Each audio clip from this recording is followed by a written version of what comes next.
Good afternoon. Good afternoon.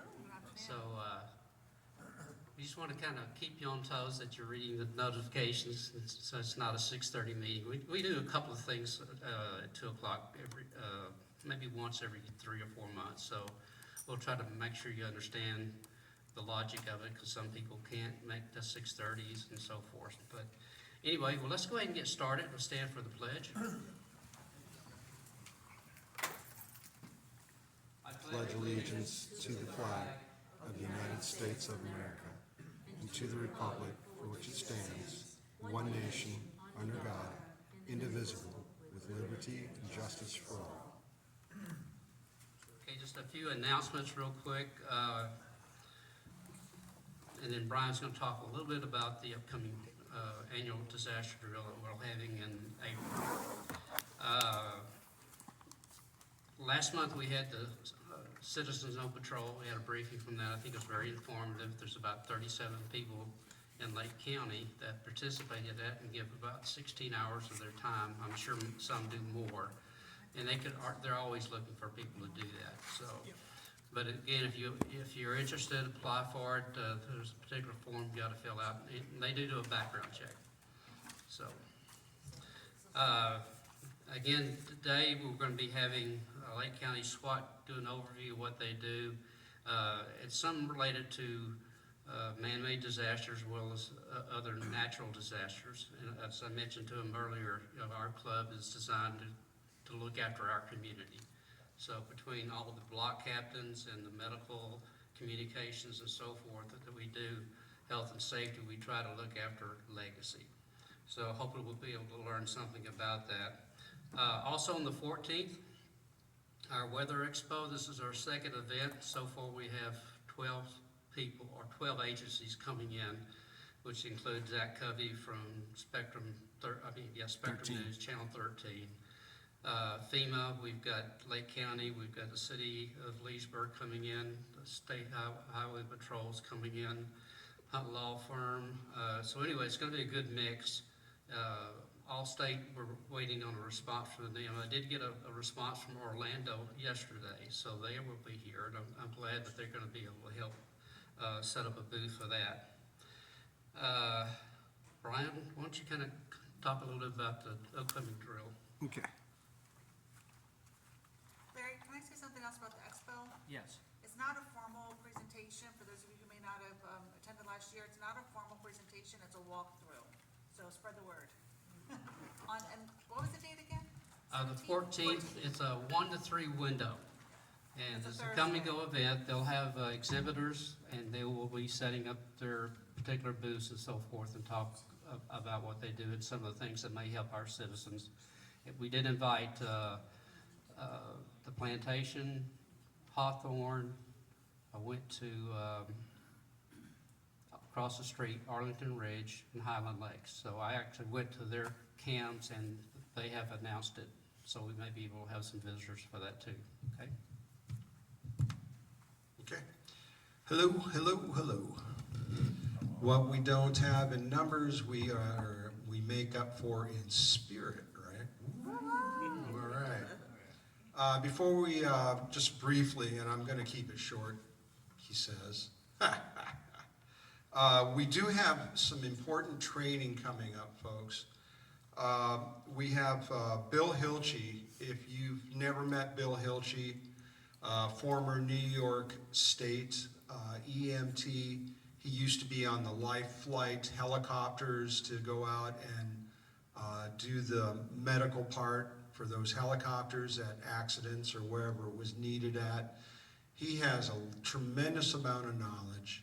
And he's done our training over the last several years here. Every so often we have classes, whether it's going to be CPR and AEDs, or whether it's going to be the Good Samaritan first aid training that he put together on request of some sort of medical group or something like that, or state agency.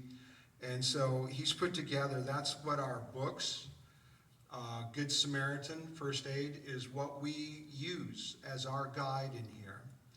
And so he's going to be coming in on April the 20th. You probably maybe did or didn't read the email I sent out, the MailChimp blast that went out.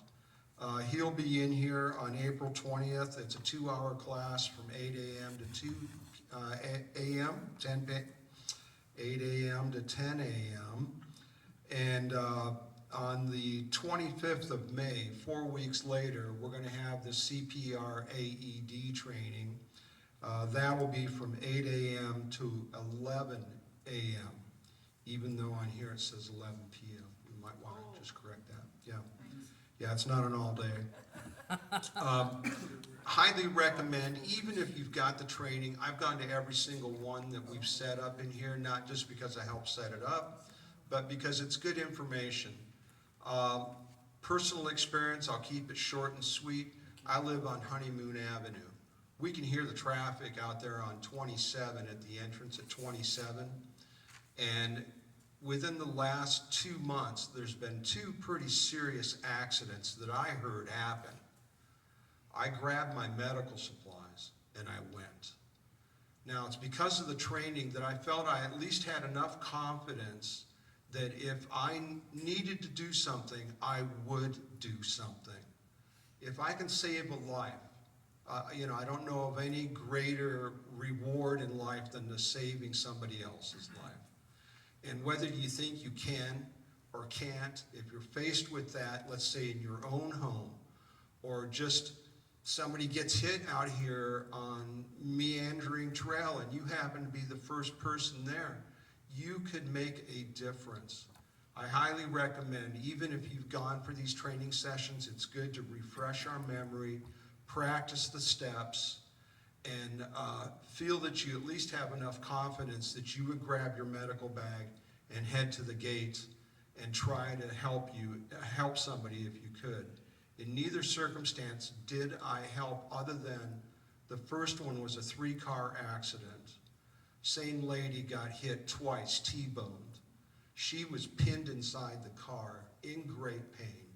I was able to get in the back seat where she had been thrown from the driver's seat, and she was pinned in there and there was no way I could get her out. They had to use the jaws of life to get her out. But I held her hand and kept her calm and said, help is on the way. That was the only thing I could really do. I did look her over. I didn't see that she was bleeding badly. I mean, she did have some blood, but it didn't appear to be a life-threatening bleed out, stop the bleed, right? So you can make a difference. The second one, and I was the first person on scene on that first one that had any kind of medical, as far as I could tell. It was just one of the drivers of the other vehicle was kind of walking around dazed and confused, and me, and that was it. On the second one, there were already some people there. That was the one where I believe there was a bicycle and 2 cars, and I believe the bicyclist did die. He was in pretty bad shape on the ground. There was a medically trained person that was attending to him, and other people were helping the other 2 drivers, one driver. And so I didn't render any medical aid, but I was prepared. I had my medical bags, and I had an attitude that I would do what I could if I needed to. So I highly recommend you sign up for the training. We've got the sign-up sheets. You guys are getting first crack to get some seats. I'm hoping that we overfill this, and we have to turn some people away, but I don't want it to be block captains, medical people, radio people with neighbor to neighbor. Okay, so these are going to be sitting on the table over here. Please take a minute. Don't forget, sign up. Now on to the drill. If you've participated in a drill, one of our previous 4 drills, this is number 5. If you've been to any of our previous drills, we're going to do this the same way that we did before. We're going to be set up with the 5 tables around the pool. And we're going to have section 1 go to table 1, section 2 go to table 2, etc. We've got 5 sections, right? And every 6 minutes we're going to rotate. You'll shift 1 table clockwise, and there will be a new medical situation there, new house conditions there. you'll have a next door neighbor or an irritating bystander that you can send to the stationary radio locations, which will be the same spot they were last year. Report what that is. At 6 minutes, I'm going to use that obnoxious bullhorn alarm to shift you guys one table over. And we'll go around twice, so a double round robin, and we'll get 10 scenarios in, which at 6 minutes apiece, that's 60 minutes. That's the golden hour. If you can save somebody's life, that really is going to be the golden hour to help them maybe live through whatever they just went through. So I hope you all will attend. That's going to be April the 2nd. It's going to be at our normal 6:30 time, except for the volunteers. We're looking for the volunteers. I've already sent out emails, mail blasts, things like that. I've already got some responses on it. And so we're moving forward. They will be here at 6 o'clock. I get them put out there first. You guys are here at 6:30. We're going out to the tables at 6:45, and we'll start. Okay? So thank you, everybody. Thanks for hanging in there with Neighbor to Neighbor. Don't give up on us.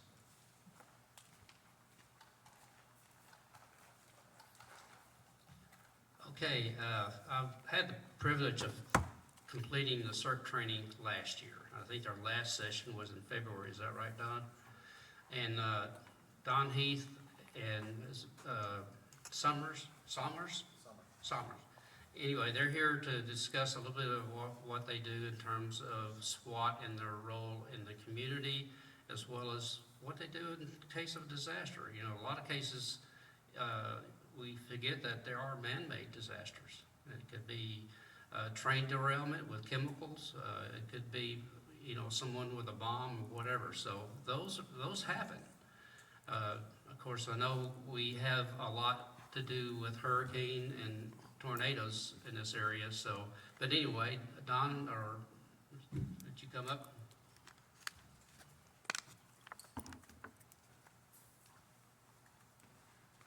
Yeah, good afternoon.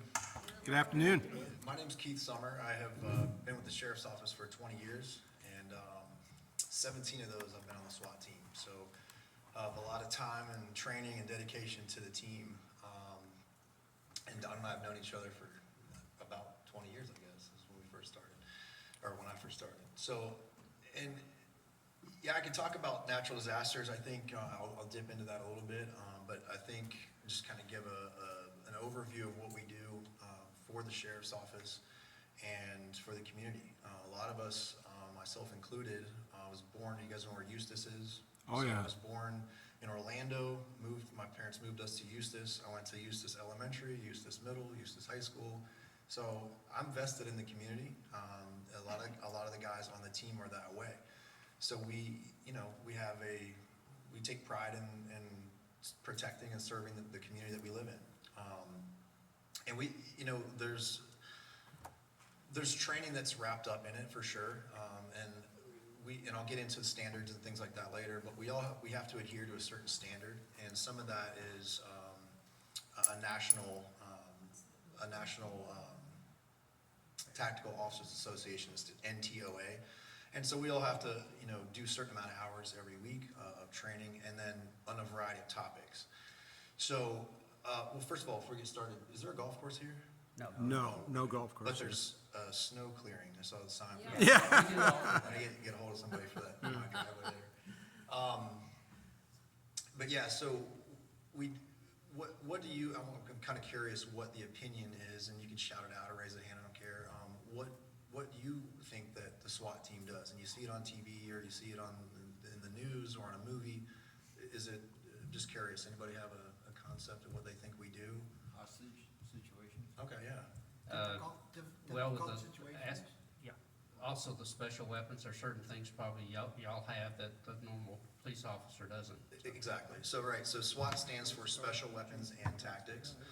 And, you know, if a police department or even a regular road patrol deputy responds to a high, you know, stress environment or a critical incident, they're not well trained enough. They don't have the equipment, they don't have the gear, they don't have the, you know, the overall capacity to to take care of a situation like that. So that's what we do. I think that on our team specifically, we do a great job of adhering to those standards and holding the men accountable for that sort of training. And to Brian, right? Yes, To sir. Brian's point, if you're trained up in it, yes, you have some sort of knowledge, but the best thing to do is to continue to stay trained up in it, right? So just like anything, it's a perishable skill. If you don't continue to, I don't know if you guys do like refreshers every couple of years or something, but I would do it every 6 months maybe. Maybe not for a full hour, but maybe a couple, you know what I mean? Just an idea. Another disclosure, I did not write this PowerPoint. I was told last week, Friday of last week, that I needed to come here today because somebody couldn't make it, so we'll get into a little bit of it. So, it's just basically telling you what I just said, that incidents involving, armed subjects, hostage rescue, riots, crowd control, dignitary protection. You guys have probably all been to a parade here in the county, I would assume, right? A parade or maybe an event at the courthouse or something like that.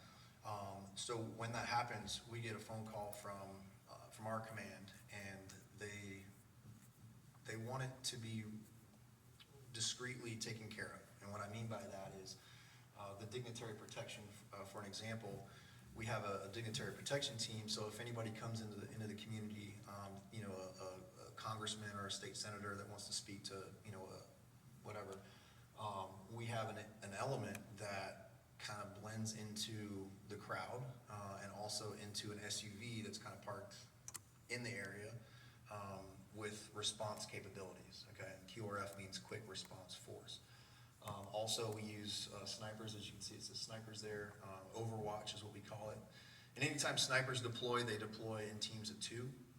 So I like to have 2 different areas covered in those situations. I didn't even tell you what I do. I'm sorry. So we have a SWAT commander, and then we have an XO position, which stands for executive officer, and that's where I'm at. So I'm number 2 in command.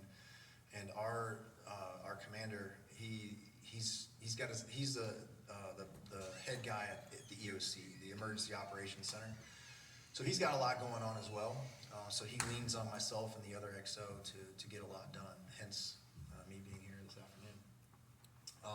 But when it comes to running the tactical side of things, we have such support from our command staff, and it's unusual to have that. I go to these conferences and I go all these other places with different agencies that are in training and things like that, and they have to ask basically permission for everything.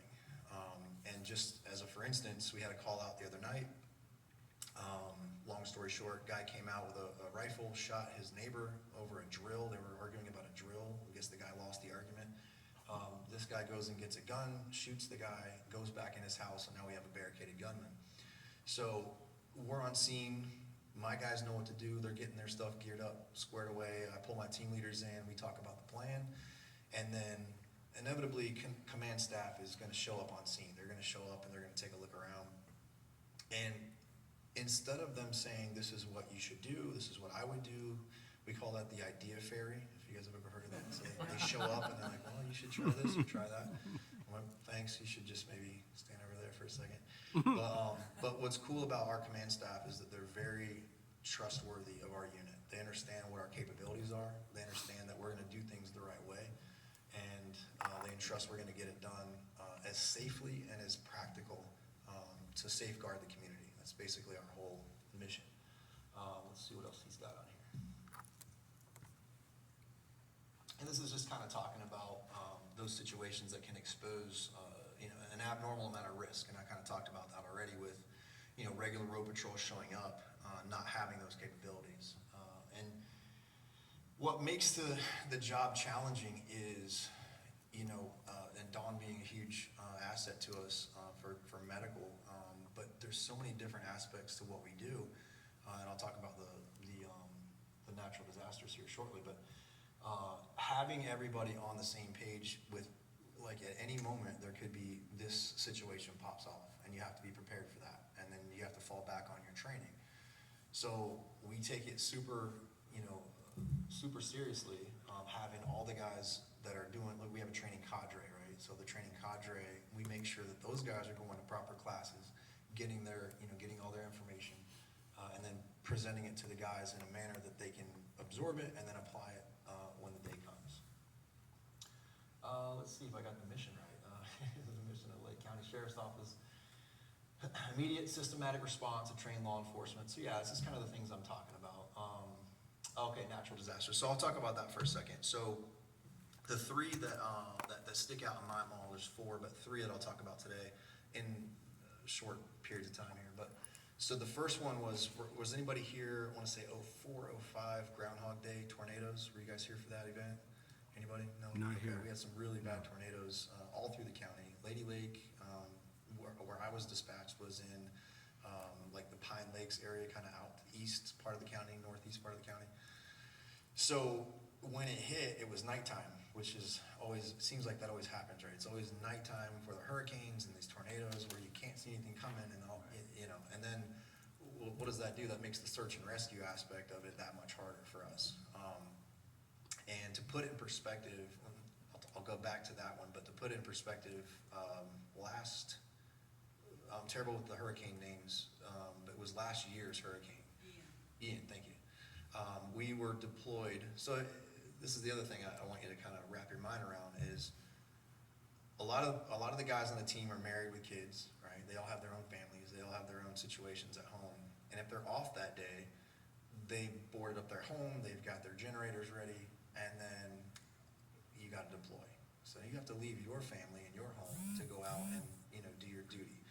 And so that's another element of the mindset that these guys have that sometimes is taken for granted, but I never forget that. I'm always thanking them for what they do. So we had to deploy. We went to a fire station in Sorrento. That was our spot. And basically they gave us a kit. I just called it a kit. So when we go to work, typically we wear our badge, our gun, our magazine, our radio, things like that. Well, we had those things, but also we had hard hats, glasses, work gloves, a chainsaw, and a medical bag. And so we were cops that day, we were road crew, we were paramedics that day, and whatever else we needed to be.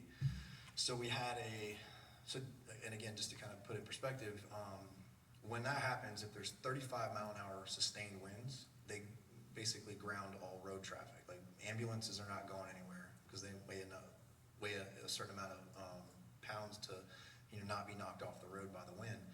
Well, we have an armored personnel carrier that weighs 18,000 pounds. You're not blowing that thing off the road. So they put us in it with medics, all our gear, all of our equipment, and they said in case an emergency happens, you will respond to said emergency. And we were all kind of like, fingers crossed nothing happens in this hurricane. Well, Murphy's Law, right? If it can, it will. So we had a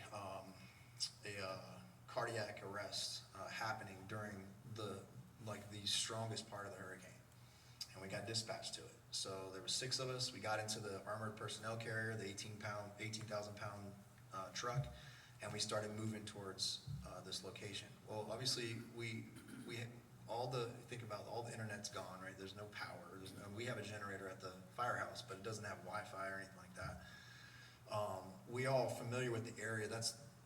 That kind of goes into the planning, so we kind of knew where we were.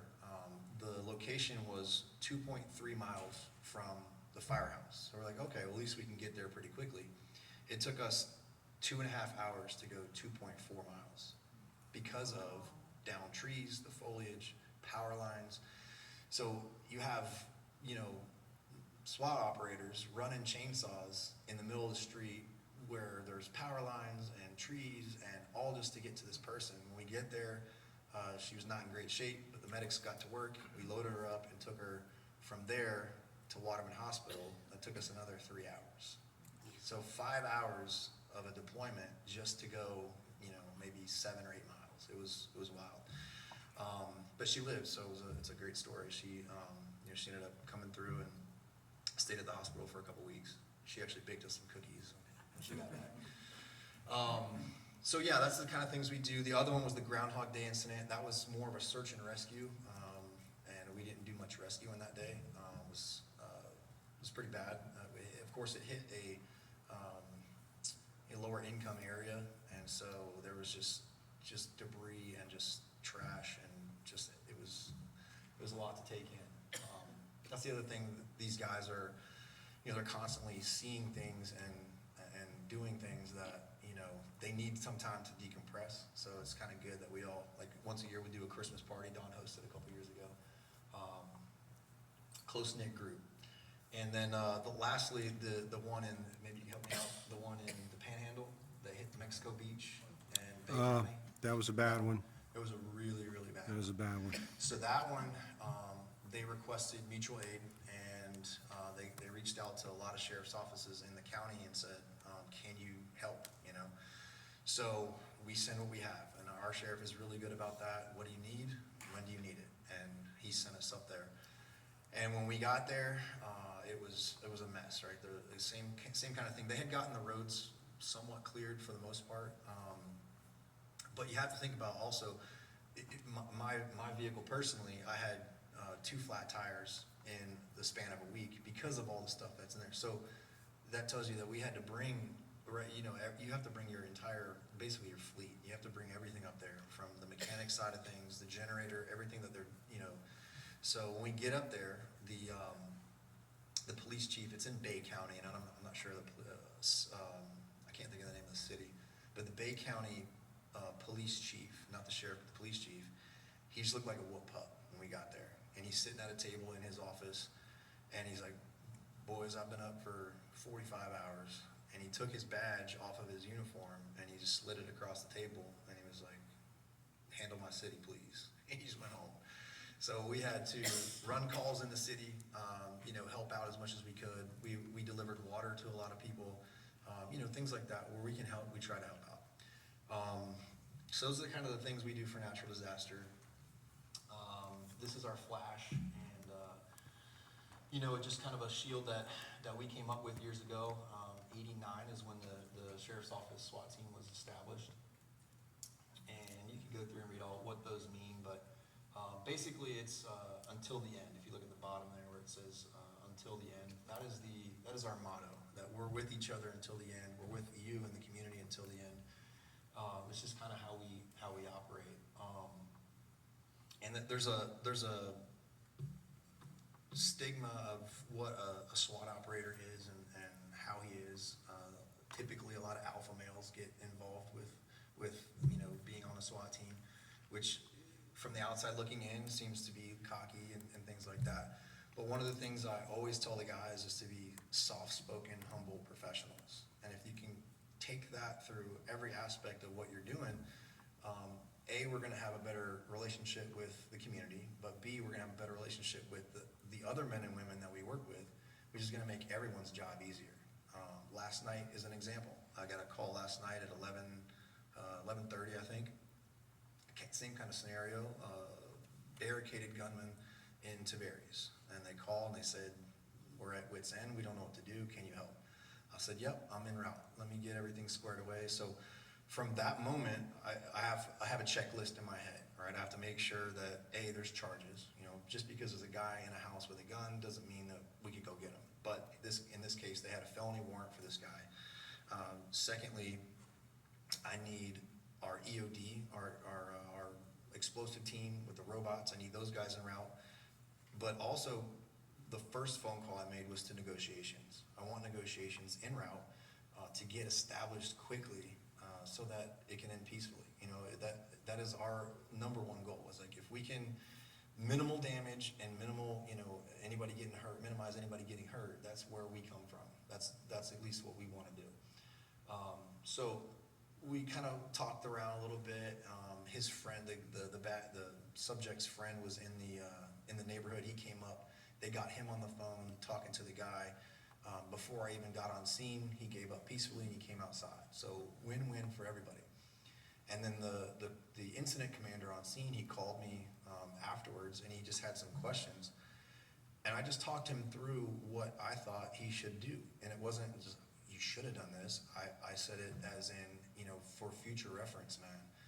I have a checklist that I refer to. You should put it in your visor. I told him, like, if he's driving and he's going to a call, put it in your visor, and you look down and you can see, you know, what you need to do. Things like that. But it goes a long way in the relationships between us and Road Patrol and us and other entities at the Sheriff's Office. This is our command group. It's just to kind of give you a little bit of a layout of the way it looks.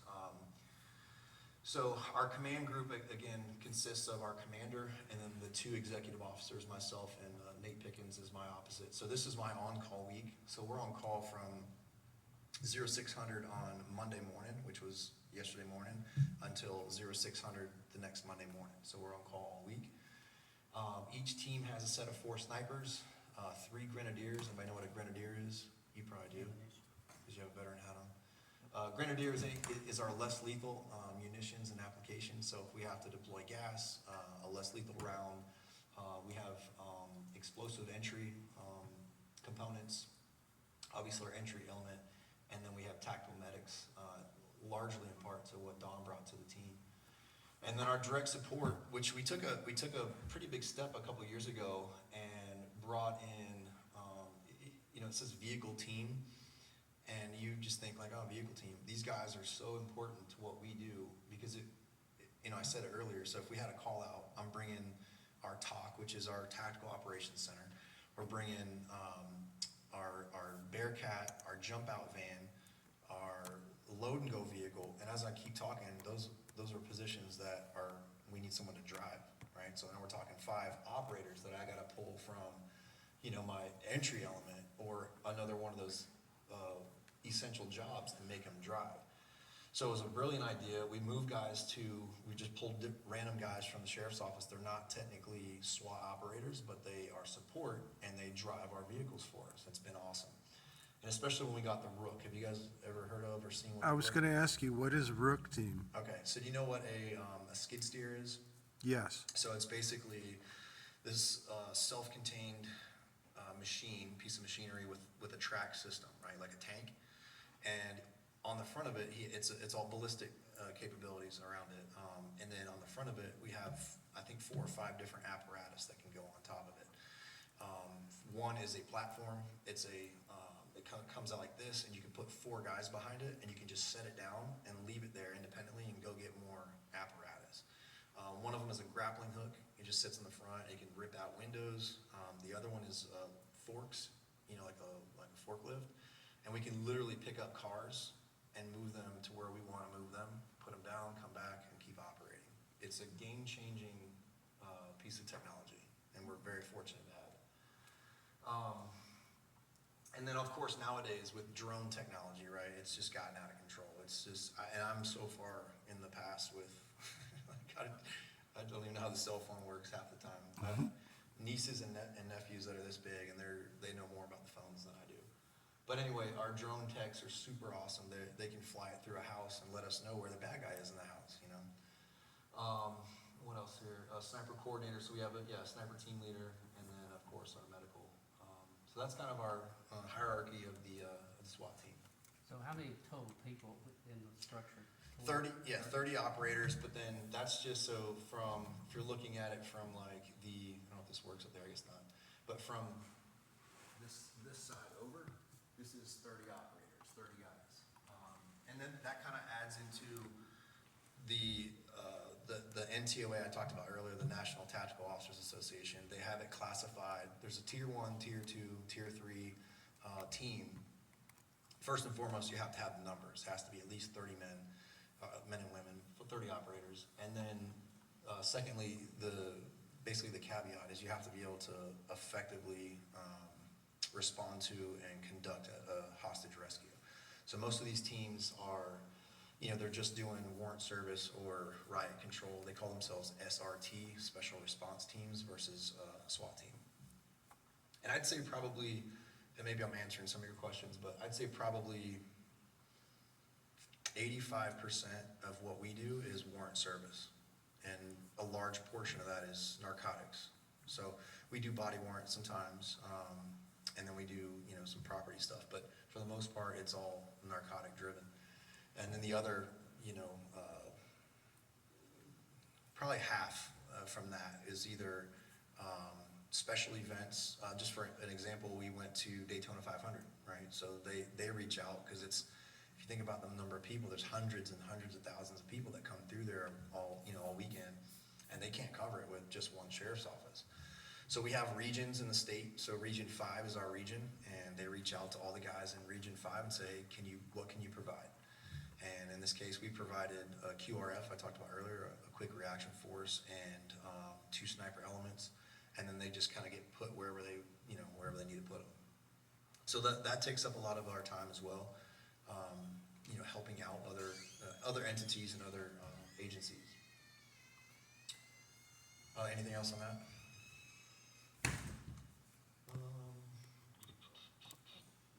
This is just this is a picture of our explosive breach. This is at our range. They just kind of do, you guys have heard of Leadership of Lake County. It's a up and coming leaders of Lake County, and they go through I want to say it's like a 6-month program, and one of the days they come out to the sheriff's office range, and we kind of set up a demo for them and kind of show them what exactly we do in a situation like that. So it's kind of cool to see it. There's our Rook I was talking about. That's the platform of the Rook, and I don't want to sit here and talk about a shooting, but the last shooting that we got into was from that platform. And the Rook operator, he's driving the Rook behind the house, and when he got to a position, the subject came out and pointed a shotgun at the guys, and unfortunately they had to return fire. But yeah, they were all standing in that platform when it happened. And then this is the snipers. These guys are just like what you think snipers are. They know it too. They're sneaky. They try to be sneaky. And they try to be, high-tech military. But these guys are good at what they do. They wear what's called ghillie suits, and there's you can't tell, but there's 3 of them laying right there. And this is just kind of talking about the high-risk apprehension. So this would be mainly our day-to-day. And this is in our parking garage. They took this picture a couple years ago. They did the governor was in town. I forget what for, but they asked us to do a personal protective service for them, and we just kind of watch the crowd and see what's going on. And thus far it's been pretty peaceful. Most of the time it is. Every once in a while you get some pushback, but we're just trying to make sure that we're doing things the right way. This would be like before or after. We do what's called so I'm also like a big sports guy, so I kind of I didn't implement the idea, but it was my terminology. So you do a briefing before a mission, and then you do a debrief after the mission, right? And you have to be thick-skinned to be in that circle. You have to be pretty thick-skinned. If you mess up, you want to hear about it, and most of the time the guys don't sugarcoat when you mess up. So I came up with this thing. I play baseball, but 3 up, 3 down. So 3 up, 3 down usually means the end of an inning, right? Well, in this case, it's the end of an evolution. 3 up would be, what 3 things do we do good? And 3 down, not necessarily down, but what 3 areas do we need to improve for next time? So again, kind of, letting everybody know where we are and what we need to improve on. And then we also run a SWAT seminar. We just got through last month, early February. We have a 2-week plus a Saturday seminar that we put on, and it's statewide. So we get people from FHP, we get people from Osceola County, we get people from you name the agency, and they come over to our school. And our school has been widely talked about in the state as one of the better SWAT seminars. And it's such a scratch the surface kind of a thing. You try to put as much information as you can into it, but these guys are, they're all new. We call them pups. They're all new pups, and they come through and they think they know it all, and they know absolutely nothing.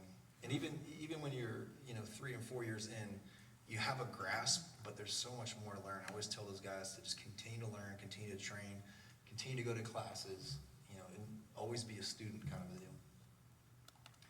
And then I was talking about the Christmas party. This is at Don's house. We all kind of hung out, got a group photo there. But it really is the camaraderie and the family and the brotherhood. That's just that, I get that asked a lot of times is why do you do what you do, or why did you join? And again, being like the sports guy, I needed a team to be a part of, just to feel normal again, because I've been on a team since I was 4 years old.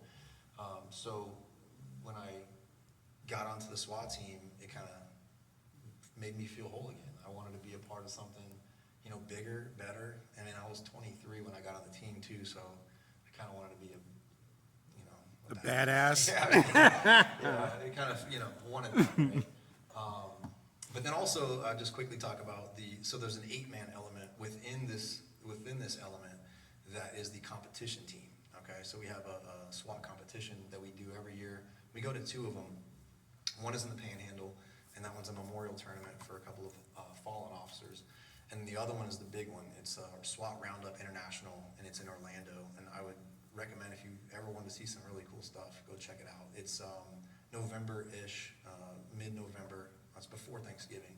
They made a mistake one year and had it after Thanksgiving, and we were all just kind of not really ready to rock and roll on it. But it's a great event. It started 50+ years ago. Again, Region 5, all the guys in Central Florida were like, we should get together and have some sort of training that we could share ideas and share interests and things like that. And you get 5 or 6 teams, 6, 7, 8 guys on each team, 60, 70 guys, whatever it is. Inevitably, somebody's going to say, I bet I can shoot that better than you can shoot that. And then it just kind of turns into competition, and that competition has grown into an international competition. So we have teams from Dubai that show up. We have teams from Jamaica that show up. It's really cool, intermingling of that brotherhood and that camaraderie. And then that's just our flash there. That's some of the guys kitted up. Matter of fact, it's my brother on the far left. He's on the team also. But that's pretty much what we do in a nutshell. I'll open it to questions if that's all right with. Yeah. If anybody has anything. Oh, I covered it all. Terrific. Yes, ma'am. This might be a little bit something different, but are you guys undergoing or going to undergo specialized training regarding the border crisis and some of the illegals that are coming over that are obviously very dangerous? And do you have to handle them differently? Or are you getting any special training? So basically what we actually were looking for one of them yesterday, as a matter of fact. So we work pretty closely with our ICE, our immigration control, and due to the guy who used to work with us, now he works for them. I'm talking locally, and I'll get to your question. I don't know if it's portrayed well in the news, but the guys I work with, the immigration control guys, are amazing at what they're doing. They don't play around. If this person has any sort of ties with being illegal or not having his proper information or paperwork, they call it fugitive from justice, and they will immediately deport. So we have, as far as specialized training, we do go through the riot control stuff. But the biggest hurdle is the language barrier for most of us. That's the biggest hurdle. We do have a couple of guys on the team that are fluent. We have a Puerto Rican guy he's awesome at translations.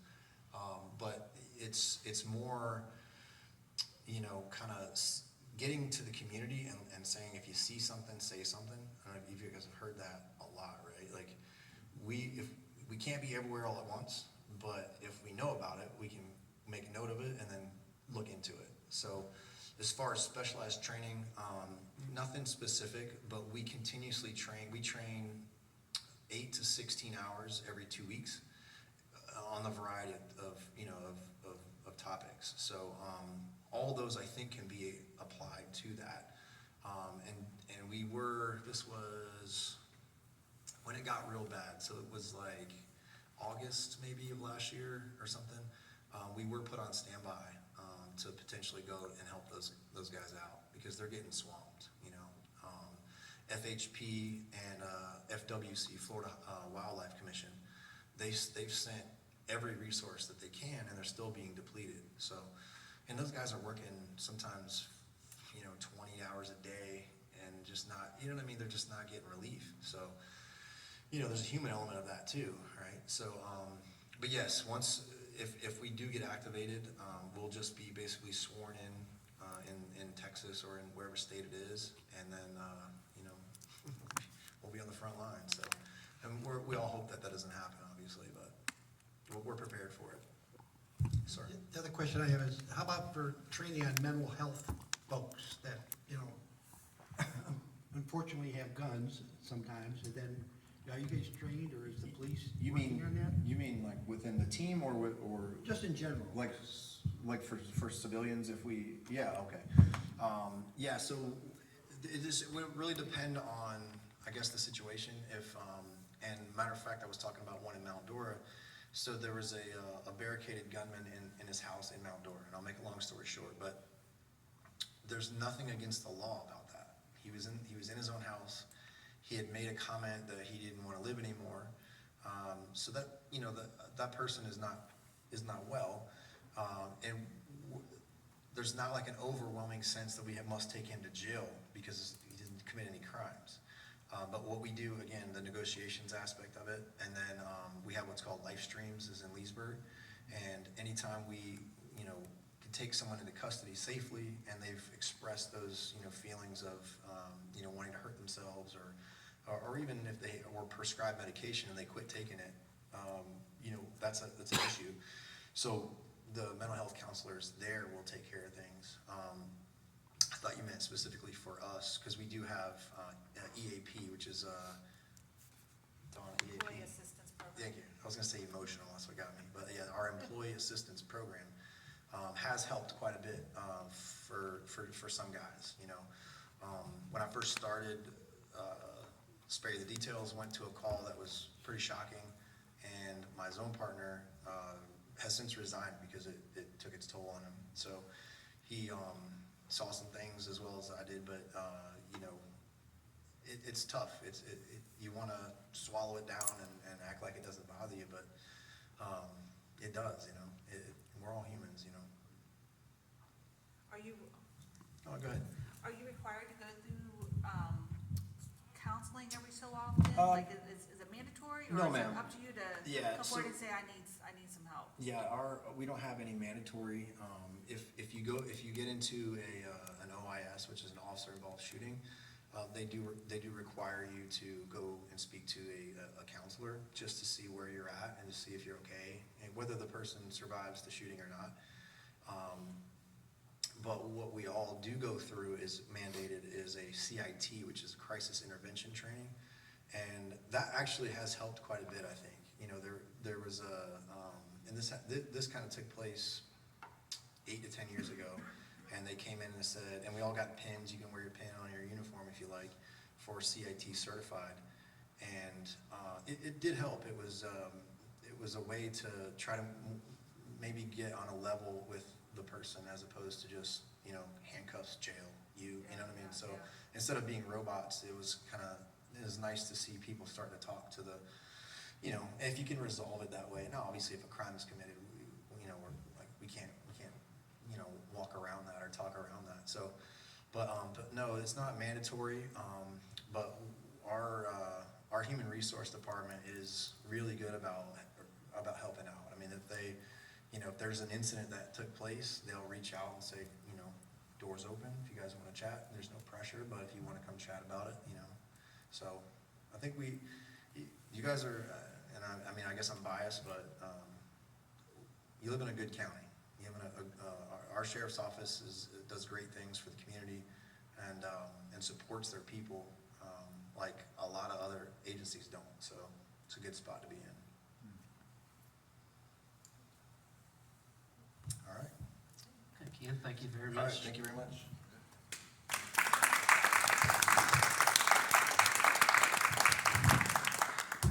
Okay, you're welcome to stay if you want to, guys, but we're gonna be doing some stuff on Stop the Bleed, and it's about a 6-minute video. We're gonna go over, we created some trauma kits, and then what's in those kits to understand it. Because how many of y'all have the kits?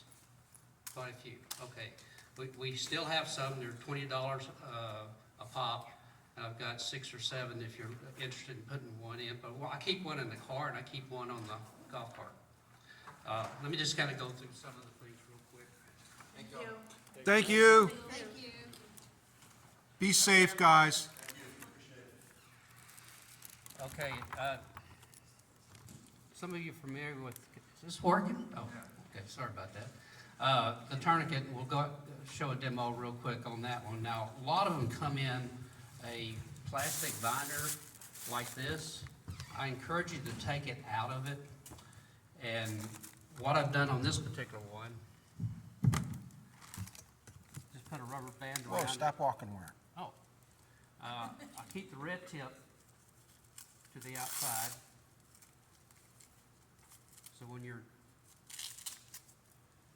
pretty well it's already open. So it will go around the leg and then you can go ahead and tighten it up and go forward from that. So, but I keep it with the red tag out and put it long with a rubber band.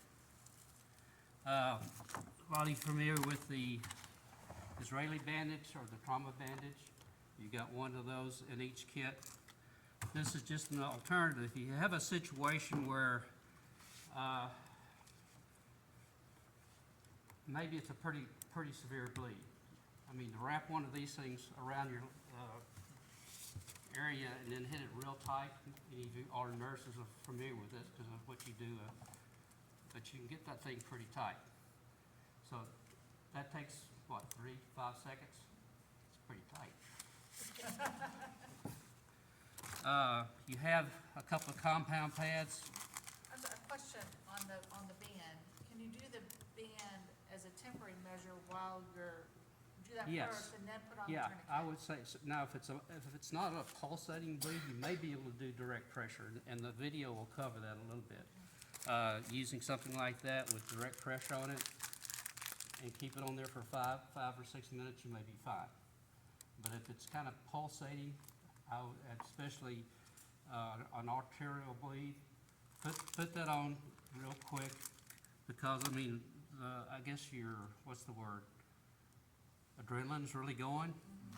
So, you know, it could save 5 seconds, could be a lot in terms of blood, because they're what, 1.5 gallons of blood in the body?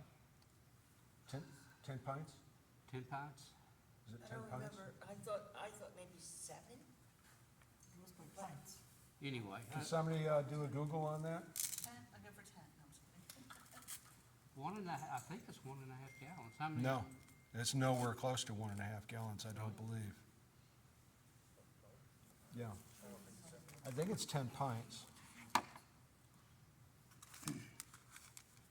Why she's looking it up. Anyway, you have the compound bandage. A lot of you are familiar, same thing when you get to draw blood, they put a little thing around, and so you got a self-adhesive bandage. If it's not a severe bleed and you can stop it with this, go ahead and do that, okay?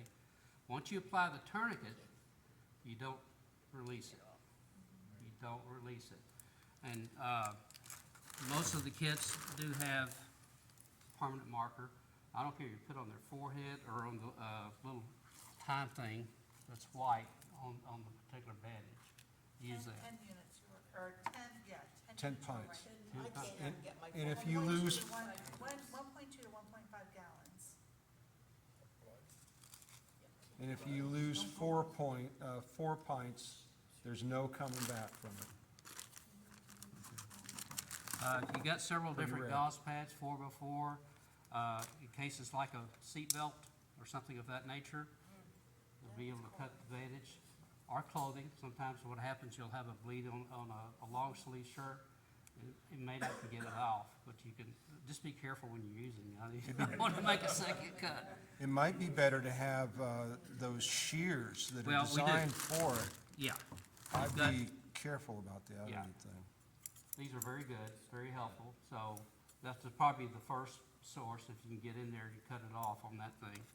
But this might be a little harder on the seat belt. This would definitely take care of Oh, that situation. yeah, for sure.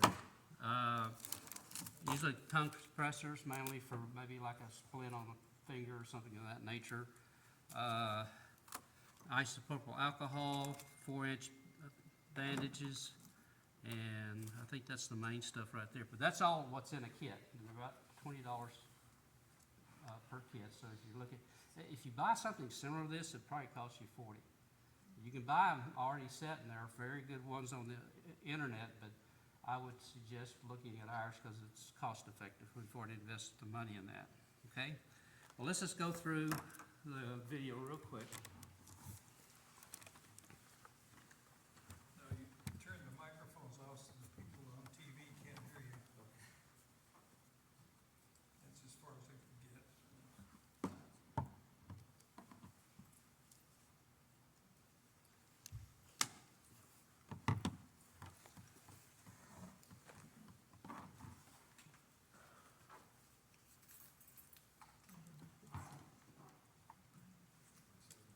Leading causes of preventable death after traumatic injury. Gwinnett Medical Center is partnering with the National Stop the Bleed campaign to provide training to bystanders on how to control this life-threatening hemorrhage. Everyone should know how to identify life-threatening bleeding and know how to take the appropriate steps to control the bleeding until help arrives. There are a couple of primary principles to controlling life-threatening hemorrhage. First off is to ensure your own safety. It's very important that you make sure you are safe before you render aid to anyone else. The second principle is what we call the ABCs of bleeding control. A, alert, you want to call 911. B, bleeding, be able to identify the life-threatening bleeding. And C, compress. And there's 3 ways that you can compress the bleeding, and we're going to go into detail about each one of those. The first principle of the ABC is A, alert, call 911. It is really important that you get the pre-hospital providers en route to take over care while you render aid. B is bleeding, being able to identify what is life-threatening bleeding. If you see bleeding spurting from a wound, pouring from a wound, clothes that are soaked in blood, you have bandages that are soaked in blood. If the person is missing all or part of a limb, an arm or a leg, or the person is becoming dizzy or unconscious, those are all signs of life-threatening bleeding. Wounds that can lead to death from bleeding are often located in the arms and legs, torso-junctional, which is the armpits, the groin, or the neck, or the chest and the abdomen, or internal bleeding. Unfortunately, with internal bleeding, bystanders cannot really impact those injuries, and they need quick access to a trauma center. And then C, compress. There are 3 ways to compress. First is just holding pressure. It is really important that if you have access to gloves, you want to put those on before you render any care. If you can protect yourself from bloodborne pathogens, this is an important safety step. So you want to put your gloves on, and then if you have access to gauze, that is great. But if you do not, any clean cloth will work. If you have a clean towel, a t-shirt, whatever you may have handy will work just as well. You want to take the gauze or the clean cloth and fold it and place it directly over the wound. You want to put the heel of one hand on the cloth, the heel of your other hand on top of your first hand, and lean in and put as much pressure on the wound as you can. You want to stay this way until help arrives. Do not peek, you don't want to look, you just want to hold pressure until the pre-hospital personnel can arrive and take over care. The second principle of compress is tourniquets. Tourniquets are used when you have life-threatening bleeding to an arm or a leg. If you have access to a bleeding control kit, they will have tourniquets in them. This is what's known as a cat tourniquet and is the most common tourniquet that is placed in those kits. It is a Velcro band, so you just want to unfold the band and take the circle and place it on the limb, over the site of the bleeding. It's really important that you go above the wound, and you also want to go above a knee or an elbow. It is okay to put it on top of clothing, just make sure there's nothing bulky in a pocket like keys or such that would impact the tension that we're gonna place on the tourniquet. You want to take the Velcro strap and tighten it down on the limb. It just has to be snug. You are then going to notice there is a rod that is attached to the tourniquet. Once you have the Velcro strap snug on the limb, you want to turn the rod as tight as you can. You're going to twist until you cannot twist anymore, and it is very tight. Once you can no longer tighten the rod, you're going to place it in the C-clip to hold the rod in place. You then can take what's left of the strap and place it on top of the rod through the strap. Many of the tourniquets will have another Velcro strap that you can place over the C-clamp. Tourniquets are very painful, and it's okay to tell the injured person that this is going to hurt. You do not want to loosen it. You want to leave it as is until the pre-hospital providers take over care. They can give the person pain medicine to help with the pain, but it is normal for them to feel significant pain after the tourniquet has been placed. The third principle to compress is wound packing. Again, if you have access to gauze, that is great, but if you do not, any clean cloth t-shirt can be used as well.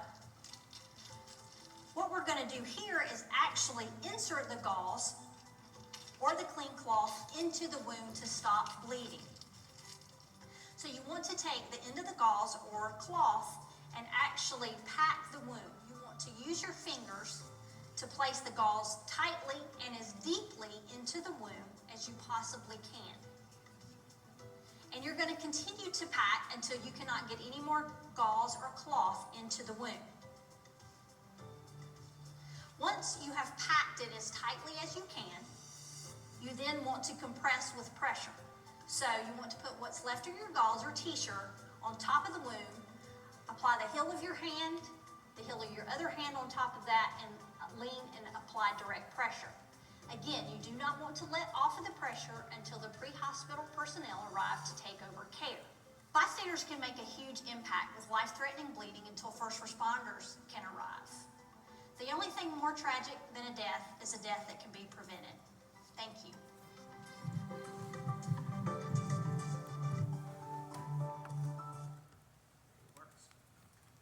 Okay, nothing like having a little demo. I'm gonna have one, at each table.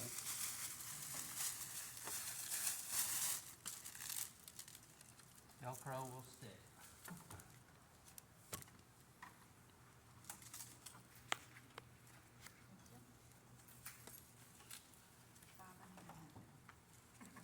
Need one more.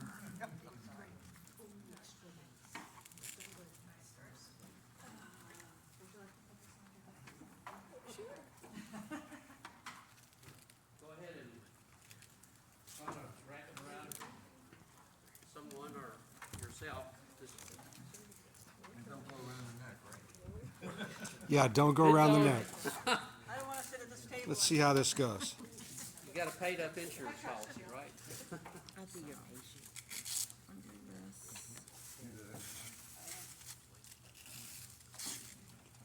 Right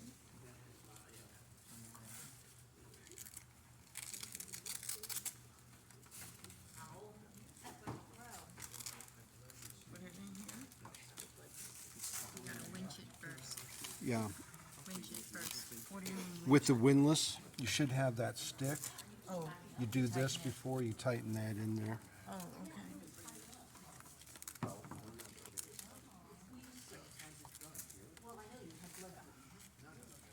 Twist it until you can't twist it anymore. That's gotta be it.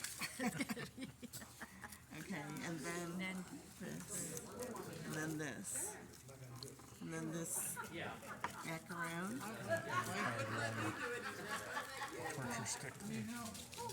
Tied around this. Yeah, I don't think having a dangling end is a bad thing. It's already pretty secured in through here, and you've got it Velcroed in there. That's not gonna go anywhere. There's no way I could rip it apart personally. Okay, so So this is the have, second attachment. and then you would write the date and time, or the time specifically, on there, because they need to know how long that has been on there. Okay? Yeah, you can leave a tourniquet on for an hour to an hour and a half without causing, I've heard it's longer than that. well, you know, I was just reading it on here, it said an hour to an hour and a half, but I heard it could be up to 2 hours, Yeah. 3 hours. I've heard up to 6. Yeah, I don't know. Now, when neurological damage might start, might be a whole different thing. But don't forget, what you're doing is you're saving their life to keep them from bleeding out, Yeah. you know? All right, want me to go tighter? No, my eyes are popping. Ah, you, did you try the tourniquet? Right here. I did that. Well, I thank did, you so Okay. much for coming today and participating. Hope you learned a little bit about our. You able to do Lake that? County SWAT. I must have it the wrong way, And, right? just a reminder, our next event is on I don't 14 think so. March. I mean, I think that's doing it. in It's pretty this tight on social your leg. hall Oh, yeah.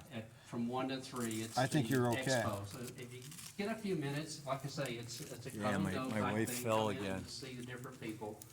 So, And, That's the reason why I haven't been to meetings. Oh, boy. I got the whole place to myself now. That's a lot of worry. without causing, Thank you, Mr. Larry. yeah. Very good, because they don't want